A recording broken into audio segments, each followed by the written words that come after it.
Hi my dear aspirants, welcome to Shatasya academy. ఈ రోజు నాకు ఒక మంచి టాపిక్ చెప్పురా. సరేనే, జాగ్రత్తగాను.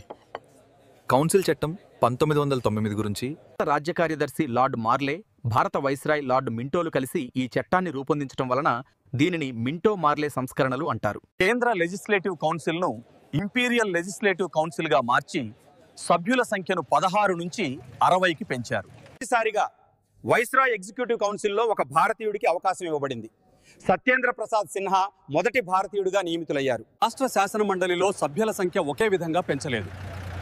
పంజాబ్, అస్సాం, బర్మాలలో సంఖ్య 30కి పెంచారు. అదేవిధంగా మద్రాస్, ఒరిస్సా, బీహార్, బెంగాల్ రాష్ట్ర శాసన మండలిలో సభ్యుల సంఖ్య 50కి పెంచారు. ముస్లింలకు, వ్యాపార సంఘాలకు, ప్రెసిడెన్సీ కార్పొరేషన్లకు, జమీందారులకు మరియు విశ్వవిద్యాలయాలకు ప్రత్యేక ప్రాతినిధ్యాన్ని కల్పించారు. ముస్లిం సభ్యులను ముస్లింలే ఎన్నుకుంటారు. అందుకే లార్డ్ మింటోను మత నియోజక గణాల పితామహుడు అంటారు. చాప్టర్ వైజ్ టెస్ట్ సిరీస్ మరియు ఇన్ఫోగ్రాఫిక్ నోట్స్ కోసం మన శతస్య ఇన్ఫర్మేటివ్ హబ్ యాప్ని ఇన్స్టాల్ చేసుకోండి.